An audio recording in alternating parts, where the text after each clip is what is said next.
HastagNews.in पे आपका स्वागत है। मैं नीना सिंह। आज की खबरों में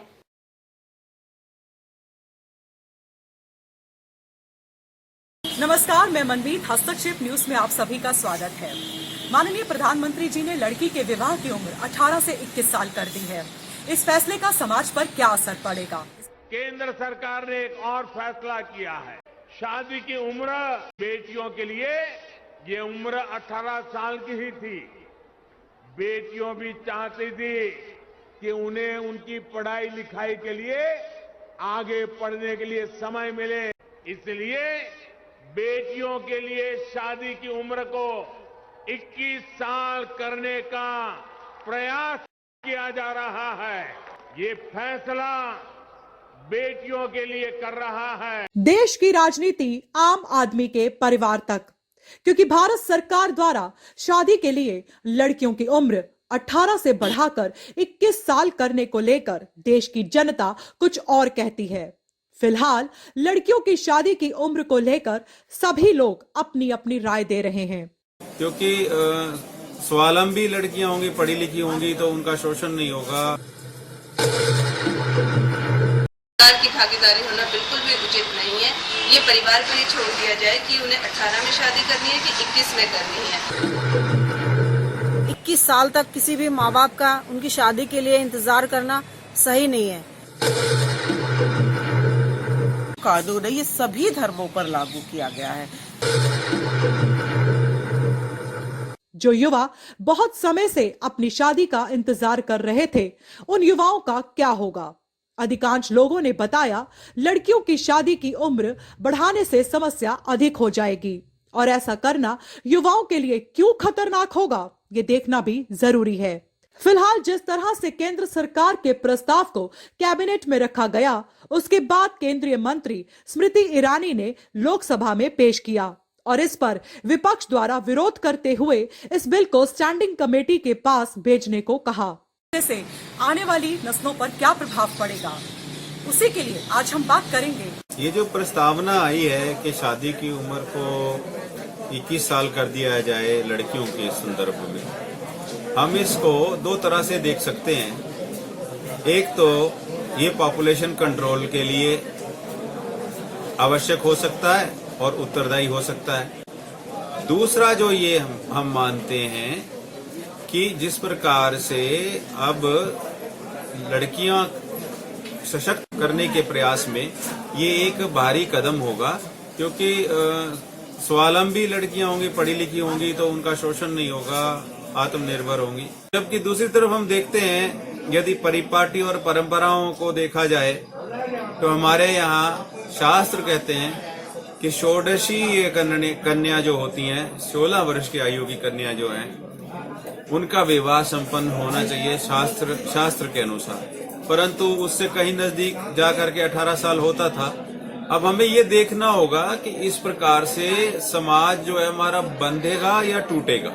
ये भी हो सकता है कि देर से शादी होने के कारण जो समाज पहले ही टूटता जा रहा है वो और भी टूट सकता है, क्योंकि इतनी साल तक जब वो स्वतंत्र रहेंगी, अपना जीवन खुद अपने तरीके से जीने लगेंगी, तो फिर एडजस्टमेंट जो है वो होनी संभव कम हो जाएगी। और जहां एडजस्टमेंट नहीं होती, जहां लिबर्टी होती है, वहां पर एक दूसरे के साथ कॉम्प्रोमाइजेस नहीं होते। हमें लगता है कि इस दिशा पर यदि विवेचना की जाए क्या भारतीय संरचना जो हमारी संस्कृति है, अगर हम लड़कियों की उम्र को और बढ़ा देते हैं तो कहीं उस पर तो कोई आपत्ति नहीं आती, कहीं वो बिगड़ तो नहीं जाता सामंजस्य। इस पर विचार भी होना चाहिए। दूसरी तरफ हम देखते हैं तो सामाजिक ढांचे को ये खराब भी कर सकता है। बात करेंगे सुमन दहिया जी से। नमस्कार सुमन जी। जी नमस्कार। सुमन जी, सबसे पहले तो हमारे व्यूअर्स का आपका परिचय। जी, मैं सुमन दहिया पूर्व में महिला आयोग की उपाध्यक्ष रह चुकी हूँ और अभी मैं भारतीय जनता पार्टी में उपाध्यक्ष के पद पर हूँ। तो मैं सबसे पहले आपको यही कहूँगी कि आज का जो विषय है हमारा, वो बेटियों की जो आयु है वो 18 से 21 वर्ष माननीय प्रधानमंत्री नरेंद्र मोदी जी ने फैसला लिया है कि मैं मानती हूँ कि ये फैसला कहीं ना कहीं अगर हम इस तरीके से लेके, हमारे समाज में ग्रामीण एरिया ज्यादा है, 70% ग्रामीण एरिया जो है भारतवर्ष में है, और वहां पर लड़कियों की जल्दी शादी करने की कवायद रही है, क्योंकि बेटी जो है कम उम्र में, मैं कहूंगी ना तो वो परिपक्व होती है, ना शारीरिक रूप से और ना मानसिक तौर से। ये आवश्यक है कि हम बेटियों की उम्र पर एक लगाम लगाएं। कि आज हम 21वीं सदी की बात कर रहे हैं, और 21वीं सदी में जहां हमें बेटियों को पढ़ाना है, पहले बेटियों को बढ़ाना है, आगे फिर उन्हें बचाना भी है। आप जानते हैं कि स्टैंडिंग कमेटी में जाने के बाद इस बिल पर अलग अलग दल अपनी राय देंगे और उसके बाद यह बिल लोकसभा में जाएगा, फिर राज्यसभा में पेश होगा। उसके बाद देश के माननीय राष्ट्रपति उस पर मोहर लगाएंगे। उसके बाद ही यह बिल कानूनी रूप ले पाएगा।